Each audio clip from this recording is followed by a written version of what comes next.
بسم اللہ. مجھے پیئرسنگ کے بارے میں معلوم کرنا تھا کہ اسلام اس بارے میں کیا کہتا ہے، کیونکہ آپ نے چاچو کے بارے میں ایک پروگرام کیا تھا دیٹ واز ویری انفارمیٹیو. تو ایئر پیئرسنگ اور نوز پیئرسنگ تو لوگ کامنلی کرتی ہیں خواتین، لیکن اب بیلی بٹن پہ بھی لوگ پیئرسنگ خواتین کروا رہی ہیں. استغفر اللہ استغفر اللہ. تو اسلام اس بارے میں پیئرسنگ کے بارے میں کیا حکم دیتا ہے؟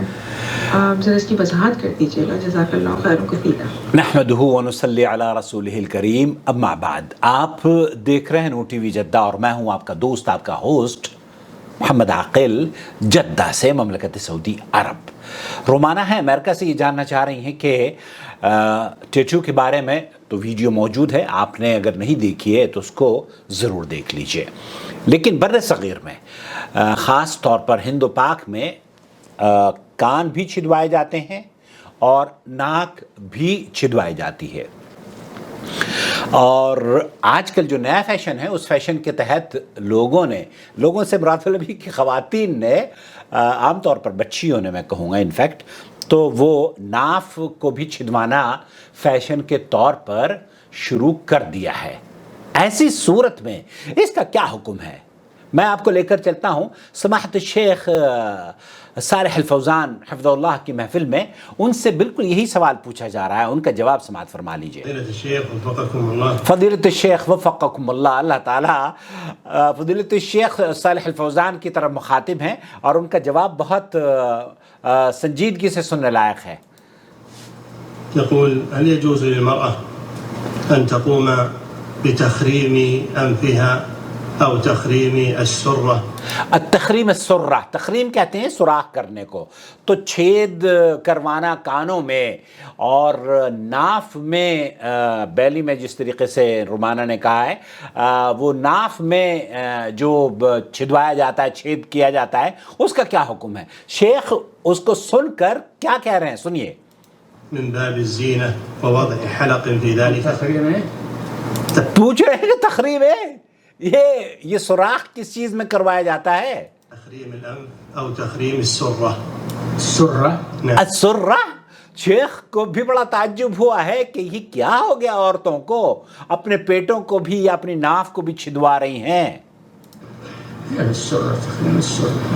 ما نفهم تو شیخ فرما رہے کہ یہ تو ایک ایسی چیز ہے جس کے لیے ہمیں سمجھنے میں بھی دشواری ہو رہی ہے کہ عورتوں کو اس پیٹ کو یا ناف کو چھدوانے کی کون سی ضرورت آن پڑی ہے، اور وہ کس خوبصورتی اور کس زیب و زینت کا. مطلب یہ تو برہنہ ہونا اسلام میں جائز نہیں ہے. اب اگر وہ بچیاں اپنے پیٹ کو چھدوا کر اور غیر محرم مردوں کے سامنے ظاہر کرتی ہیں تو وہ چھدوائے بغیر بھی اگر اسے ظاہر کرتی ہیں تو گنہگار ہیں اور حرام ہیں، یہ جائز نہیں ہے. الأذن لأجل الحلي لا بأس. تخریم الأذن لأجل الحلی لا بأس. شیخ فرما رہے ہیں کہ اگر کوئی عورت زیب و زینت اختیار کرنے کے لیے اپنے کان کو چھدواتی ہے تو کوئی حرج نہیں ہے. أو الأنف لأجل الحلي ما في بأس. اور اسی طریقے سے ناک کان کو کوئی حرج نہیں ہے. اعداد مشروع التباء. یہاں تفصیل سے آپ کی خدمت میں یہ پیش کرنا چاہتا ہوں، چند احادیث ہیں.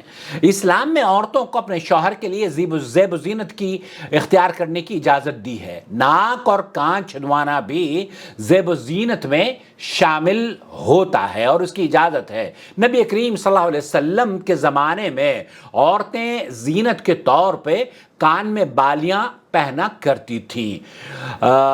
صحیح بخاری حدیث نمبر 5883 پر حدیث حضرت عبداللہ ابن عباس رضی اللہ تعالیٰ عنہ بیان کرتے ہیں کہ نبی کریم صلی اللہ علیہ وسلم نے عید کے دن 2 رکعت ادا کی اور نہ تو اس سے پہلے کوئی نماز پڑھی اور نہ ہی بعد میں. پھر آپ بلال رضی اللہ تعالیٰ عنہ کے ساتھ عورتوں کی جانب آئے اور انہیں صدقے کا حکم دیا تو عورتیں اپنے کان کی بالیاں نکالنے لگیں. اس حدیث کی بنیاد پر یہ پتہ چلتا ہے کہ عورتوں کا کان چھدوانا اور اس میں بالیاں پہننا جائز ہے. گو کہ اس حدیث میں ناک میں پہننے کا ذکر نہیں ہے، مگر ممکن ہے کہ ناک میں بھی پہنتی ہوں اور پھر ناک میں پہننے کی ممانعت نہیں ہے. اس وجہ سے یہ کہا جائے گا کہ کان کی طرح ناک بھی زینت کے طور پر استعمال کیا جا سکتا ہے. جیسے کہ ہمارے یہاں عورتیں نتنی اور غالباً میری اہلیہ کی بھی جب شادی ہوئی نا رومانہ تو وہ براق بولتے ہیں یا براق, I don't know what is the right word for that, تو وہ ایسے ناک میں پہن لیا جاتا ہے. تو وہ بھی ہماری نانی بھی پہنا کرتی تھی, اور نانی کا ہمارے نہ صرف یہاں سے چھدا ہوا تھا بلکہ وہ یہاں سے بھی پرانی عورتیں چھدوا کر رکھتی تھی. تو کچھ لوگوں نے چہرے پہ مارنے, جسم پہ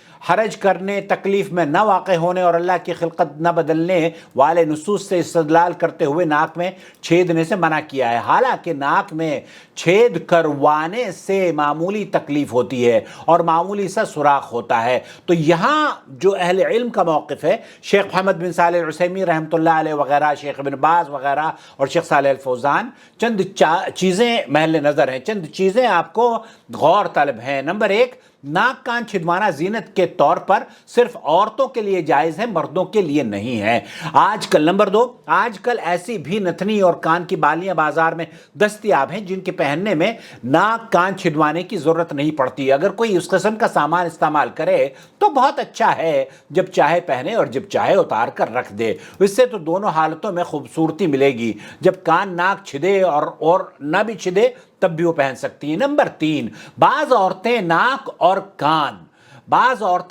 اور کان میں متعدد سوراخ کرتی ہیں جس سے زینت کی بجائے مشقت ظاہر ہوتی ہے, اس سے بچا جائے. نمبر 5, ناک میں نتنی پہنتے وقت دھیان رہے کہ وضو یا غسل کرتے وقت پانی مکمل جگہ پر پہنچے. اگر کچھ حصے پہ پانی نہ پہنچے تو اس کا نہ پہنچنے کا امکان ہو تو نتنی اتار کر وضو اور غسل کرے.